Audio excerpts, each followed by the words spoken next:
주변 지인분들이 이제 본인도 러닝을 시작하신다고 하시면서 이런 식으로 달리면 되는 거냐고 검색한 내용들을 저한테 보내주시곤 합니다. 그러면 제가 가끔은 그렇게 하시면 안 된다고 말씀드리는 경우도 있습니다. 그게 뭐냐면요. 안녕하세요. 평범한 직장인 러너, 솔로 러너입니다. 오늘 영상은 이제 러닝을 시작하시는 분들이 러닝하기 전에 꼭 알아두면 좋은 것들을 알려드리려고 합니다. 주위에서 한 번쯤 이런 이야기 들어보셨을 거예요. 러닝 시작하자마자 부상을 당했다. 검색해보고 좋아 보여서 비싼 러닝용품을 샀는데 필요 없는 것들도 산 것 같다. 러닝하려면 보강운동도 꼭 해야 한다고 해서 헬스장 회원권을 1년치 끊었는데 귀찮아서 자꾸 안 가게 된다. 막상 가도 운동기구 종류는 많은데 뭘 해야 할지 모르겠다.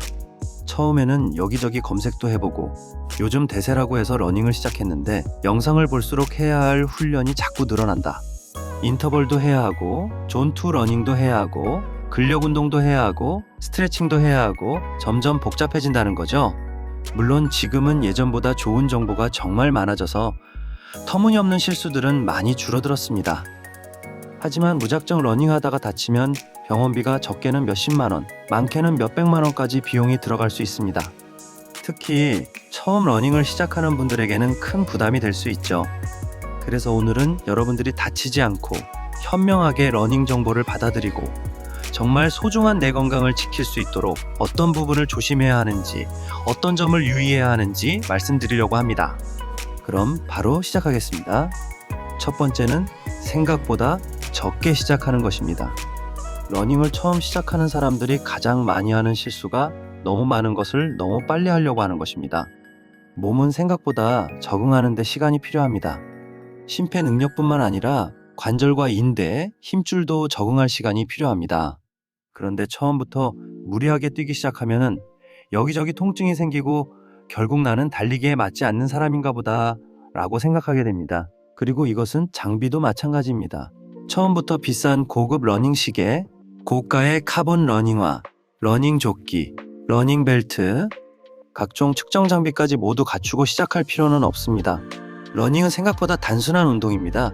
편하게 입을 운동복과 발에 맞는 러닝화 정도만 있어도 충분히 시작할 수 있습니다.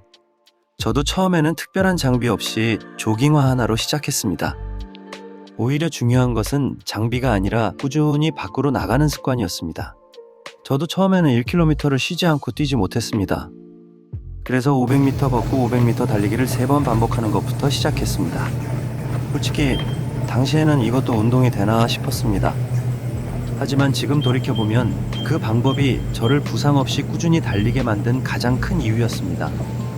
여러분도 처음부터 5km를 뛰어야 한다거나 30분을 쉬지 않고 달려야 한다는 부담을 가질 필요는 없습니다.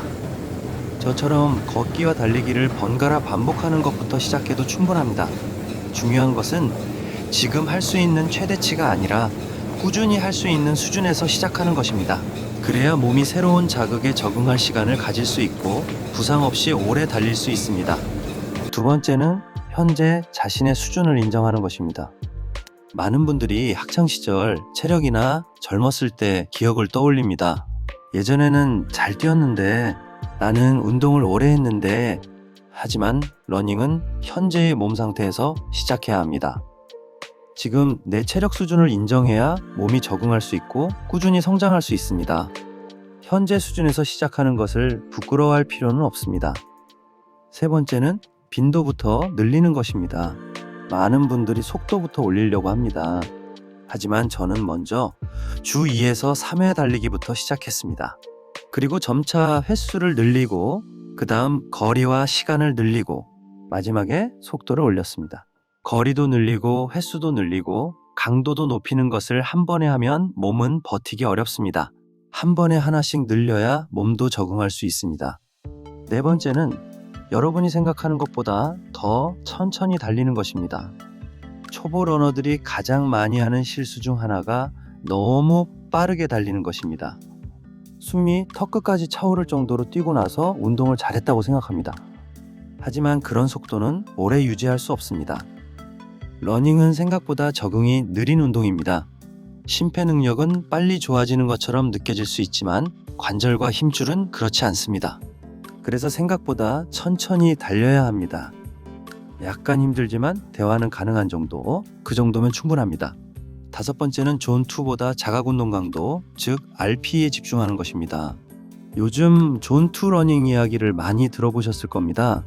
하지만 초보자에게는 존2를 정확하게 맞추는 것이 생각보다 쉽지 않습니다. 그래서 저는 초보자라면 심박수보다 RPE, 즉 자각 운동 강도를 기준으로 달리기를 추천합니다. RPE는 내가 지금 얼마나 힘든지를 0에서 10점까지 숫자로 표현하는 방법입니다. 초보자라면 RPE 4에서 6 정도를 추천합니다. 숨이 조금 차기 시작하지만 대화는 가능한 수준. 조금 힘들긴 한데 계속 달릴 수는 있겠다 정도의 강도입니다. 반대로 숨이 턱 끝까지 차오르고 말하기 어려울 정도라면 RPE 8에서 9 수준일 가능성이 높습니다. 그 강도로 매번 달리면 금방 지치고 부상 위험도 높아질 수 있습니다. 지금은 심박수 훈련이나 복잡한 훈련 방식보다 러닝이라는 운동에 몸이 적응하는 것이 더 중요합니다. 그래서 대부분의 러닝은 조금 힘들지만 계속 할 수 있는 정도라고 생각하시면 됩니다. 6번째는 걷는 것을 부끄러워하지 않는 것입니다. 인터벌 중간에 걸어도 괜찮습니다. 힘들면 걸어도 괜찮습니다. 걷기는 실패가 아닙니다. 걷기 역시 러닝에 적응하는 과정의 일부입니다. 저 역시 걷기와 달리기를 반복하며 지금까지 왔습니다. 7번째는 꾸준함입니다.